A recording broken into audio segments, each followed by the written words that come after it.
Hi, cast. I'm Deena. Hi, Deena. I'm a friend of East West, friend of Snehal. We're just chatting. Hello. So first of all, amazing work tonight, you all.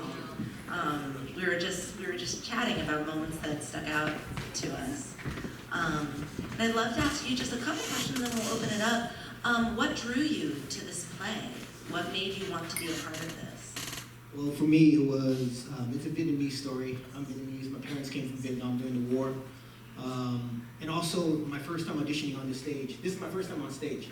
So my first time auditioning, meeting our director, Jennifer Chang,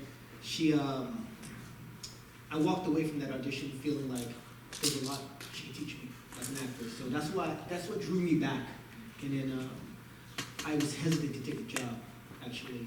But then she kept on talking to me and giving me tips, and I was like, man, there's something here. And then I met up with these cats over here, and I mean, that was the end of the story. I was like, okay, I have to do this. And this has been the best experience of my acting career. So yeah. Amazing. Thank you.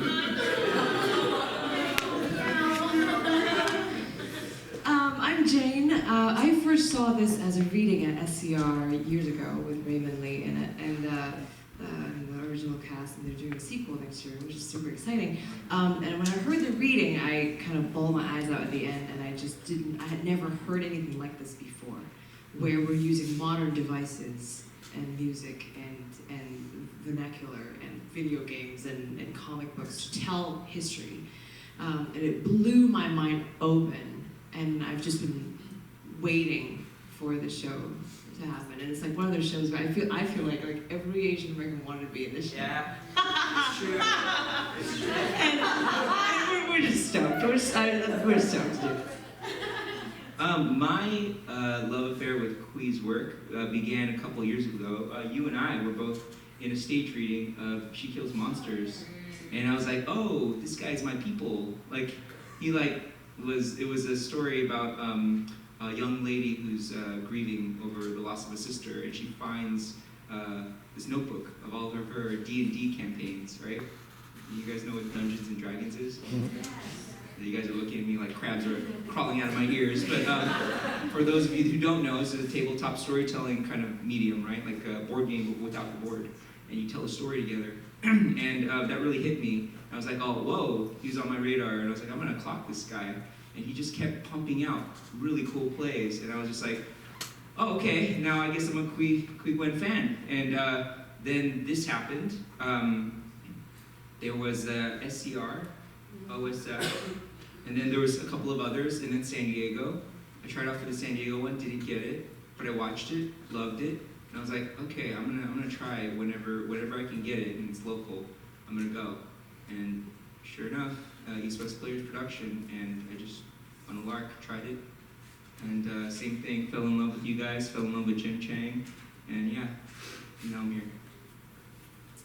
I saw this at SCR, and I fell in love with the character of Tong, because she's very unapologetic. I feel like as an Asian woman, especially, we are taught to be very apologetic and nice, and she's not. And I really like that. So I auditioned for this show. I actually had a family vacation planned, and I didn't think I was gonna book this, and East West Players called me, and I was like, what the fuck? And it was like, so I had this like really big emotional reaction, and I was like, that means something. So, you know, I rescheduled the vacation, I did this show, and it has literally changed my life in the sense of like, realizing how apologetic I am and how much I don't own my shit, because Tong is not. She is unapologetic and she owns her shit. So like, how do I live up to that? It's been kind of an amazing experience. Just like everybody else, I saw it at SCR, and I wanted to do it right away because I'm Vietnamese American, and often when Vietnamese American stories are told, they're told from the perspective of the American soldier, the white soldiers, and so I just thought it was such a unique way to tell the story. And so I wanted to do it, and I've been trying to do it ever since. But I'm glad I never got it, because I got this one, and I got to work with these awesome people. But yeah, just to be able to take a leading man role is so different for someone like myself, for all of us. And so it's an opportunity that you can't let pass by. And just like they were saying, that everybody wants to do this, and I know why, because it's such an important story. But as a Vietnamese American, I just thought it was important to play a Vietnamese American. Not that it should always be Vietnamese American, because if that's the case, I would only ever play anything that had to do with the Vietnam War. But yeah, it was a great opportunity, so I wanted to do it. Great, thank you. My next question was going to be, what was your biggest takeaway? But I feel like that was also, I feel like we got some double answers in there. Thank you. I'd love to open this up to who has questions. Don't be shy. Slow down, guys. Especially my Asian people. Don't be shy. Thanks for staying. Yeah, you guys are awesome. Holy crap. Anybody? Anybody? Don't be shy. All right, I guess that's it. See you, everybody. Bye. Thank you. Yeah. I guess this applies to everyone, but I guess more specifically, how does it feel to be, I guess, Asian actors of different specific, like national backgrounds, playing a specifically Vietnamese story? Great question. Well, I'm Vietnamese, so that is that. No, but just a quick thought on that is I think, me personally, I think Asians should be able to play Asians. You know, when Russell Crowe plays Gladiator, you know, he didn't have any Spanish blood, I don't think. And I think the same should be for Asians, right? So I think there's a transition happening, and I think it's important, because like I was saying earlier, as a joke, but not, if I was only to play Vietnamese, I would only ever play anything that has to do with the Vietnam War. And, you know, so, yeah, we're actors, we want to stretch our muscles, and so, yeah. For me, I think. You are Vietnamese, right? No. Way to call her out. I think for me, I related to this story when I saw it on many different levels because, I don't want to get too personal. But anyways, I related to the story on many different levels, but I also understood like the responsibility that I have in telling the story as an actor, right? And I think it weighs heavy on all of us to be able to tell the story correctly, right? To be able to do justice and to honor this story, for me at least. So yeah. Wait. Pose with the mic. You look cool there. This is what we do backstage. We just screw around. No. Oh, you're really like I'm intellectual. okay. Oh, Yeah. I'm smart. Like I'm really talking. No, okay. I had a blast playing white people. It was fucking great. It was about fucking time. I had so much fun. That's all I'll say. I can't follow that. I think there's homework to be done. I'm Chinese. I'm from Hong Kong, and so I wanted to find out what things about his mom and his mom, and you know, Vietnamese mothers in particular that do certain things of that age at that time as well. And so I think you were too watching documentaries, like people watching. Someone told me go to a nail salon and just sit and like watch them. You know, like they talk, the way they interact with each other. And so it was. I am Asian, but I wanted to make sure that I was not, you know, coming off as a super Chinese person or using any like other country. It's very specific to. Can I? Okay, I thought of something serious. Okay, so the thing that I love about this production are that the two other men in the production are Vietnamese American, and that was really important to me. And I felt like even if you guys didn't know, like if you didn't look in your program, that you would feel it. Just as a show of hands, can I get like a really quick kind of straw poll of like, who thought that the leading man and Non were Vietnamese American? Who thought that? Who like felt that? Yeah, thank you. Because I felt that. I told them that. Like I was like, dude, it's so freaking important that these two roles are played by you guys. I think Jen is a brilliant director because she cast you guys specifically for these roles. And the people are gonna feel that. They're gonna feel that gravity. And thank you for proving me right. Damn, I forgot the question. But, well, I mean, what I'm going to say is that I feel like everyone here, even though it's a Vietnamese refugee, immigrant story, I mean, if you're Asian along the lines in your history and you're here, you have that experience. So we all can relate to that. In terms of working with Paul, as you know, that was one of the reasons. I mean, they offered the role. I looked him up. I didn't know who he was, but I looked him up to find out if he was Vietnamese. And if he wasn't, I was going to turn it down. That's just me. Yeah. So, and then it was Paul, and I actually worked with Paul on a show. We just never met. We worked on different days. So we were on the same episode for a show, but we worked on different days. Yeah. So yeah, that's. Do you mind talking a little bit? Thank you for bringing this up. Can you talk a little bit to why you would have turned it down? Oh, that's easy, because I've never done theater. I've never done theater. My friend who's done it said, hey man, that's gonna overwhelm your world. It's gonna take you. And so far, I mean, that first week I realized how much time and effort and commitment you have to put out to be professional on stage like this. And so I joke around, I say I'm one and done. I'm one and done. I'm one and done. Thank you. Do we have another question? Where are all the other actors?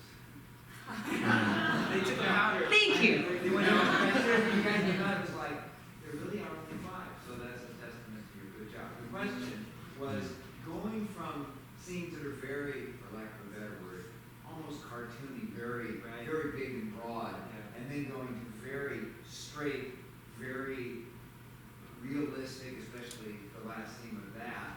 What's that like as an actor making that switch? I think the testament goes to Qui, actually, because he's able to deal with this really important, serious topic, but leaven it with all of these pop culture references and keep you engaged, and like all of it is on the page. Like, you just have to believe me when I say it. If you go buy a copy from Samuel French and read it, and you're like, oh, okay, it's all here, right? Like, every director will have their flavor and tone and whatever, but it's all on the page. He's pretty genius about it. So he has interstitial moments where you're brought out of it, so you're not just pounded over the head with how dark it can get, you know, and how serious it can get. So it's a testament to his writing, actually. Like, we just do what's on the page and what Jen tells us, you know. Like, yeah. I think also because it shifts a lot, right? And we're doing all sorts of crazy shit. We're rapping, we're fighting, we're doing all this shit, right? I think you do your work. You work your ass off in each scene. You know what each scene means to you, and then you just gotta let it rip.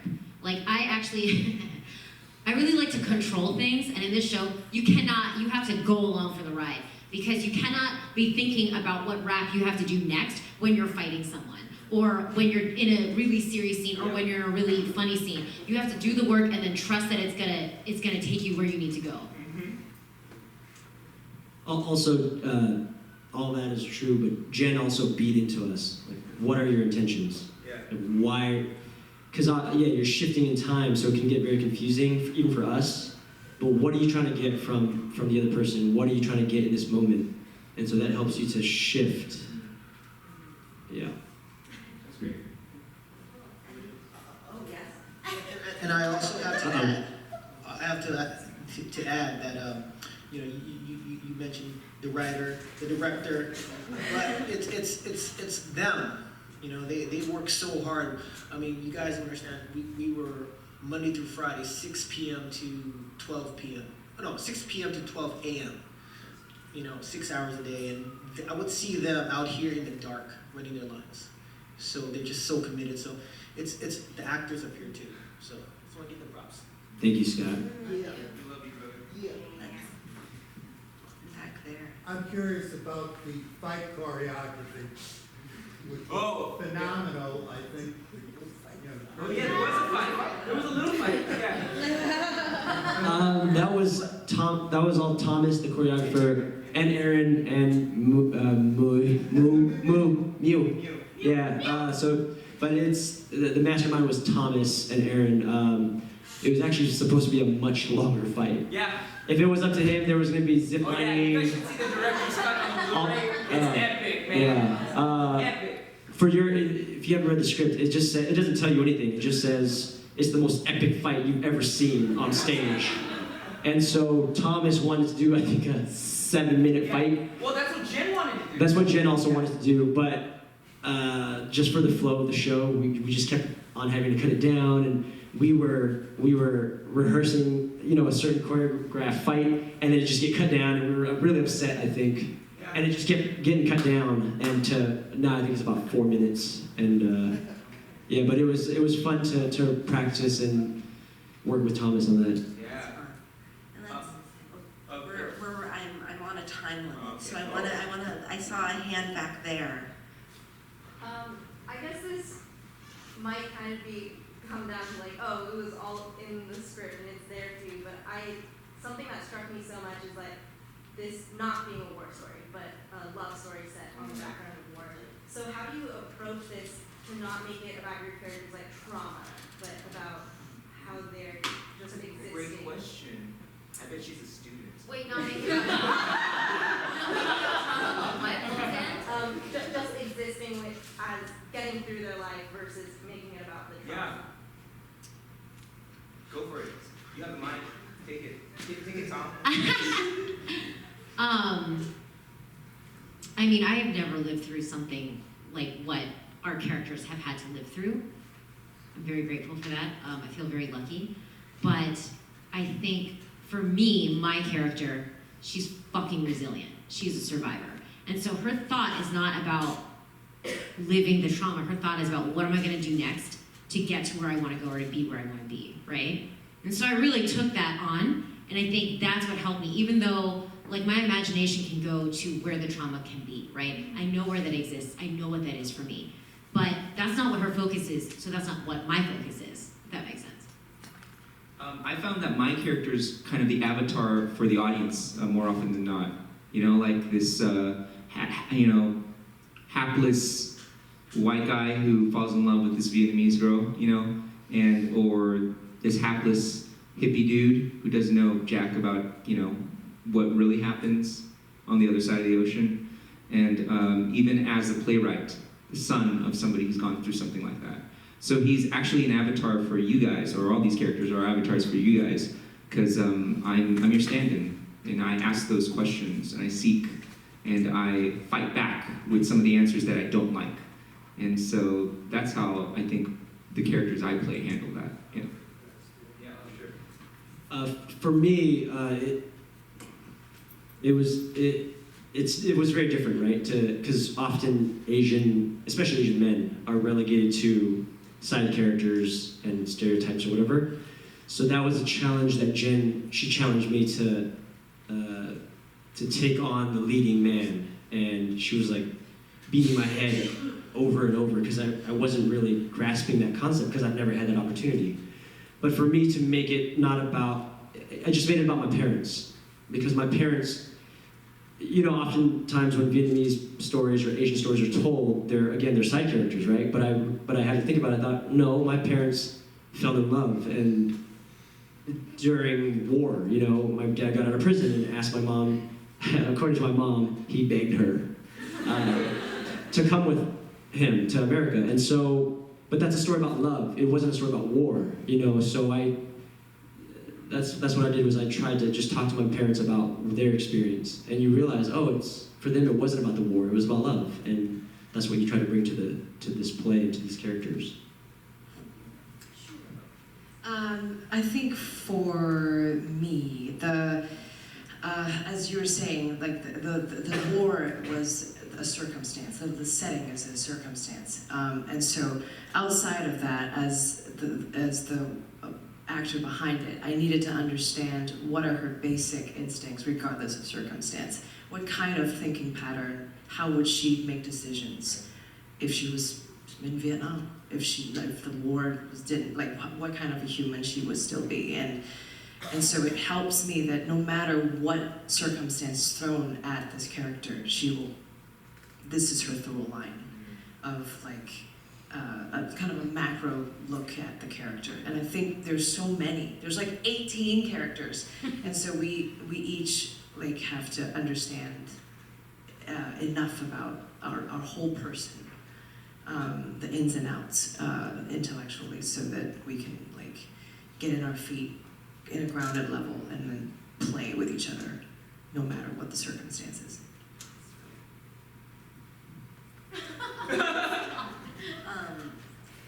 That was a great question. Yeah. I want, You yeah. get a gold star. I want you You get a gold star. A+. And I think that also is a testament really to this play and how it's kind of taking over the nation right now. I think especially with Western drama to kind of distill specifically people of color Yeah. to a monolith. And Yeah. it's this idea of like the Asian character, the Black character, right? The Latino character. Yeah. And in this play, it's just it's people being people, and not relegated to and tying into and this trauma that happened, right? That the trauma is the background, but then then it's like these lively people are then the juxtaposition to that, which I think is incredibly strong. And you all did a really, really wonderful job of bringing this to all of us. So I just want to thank you, because also you guys need to take a break. Thank you so much, everyone.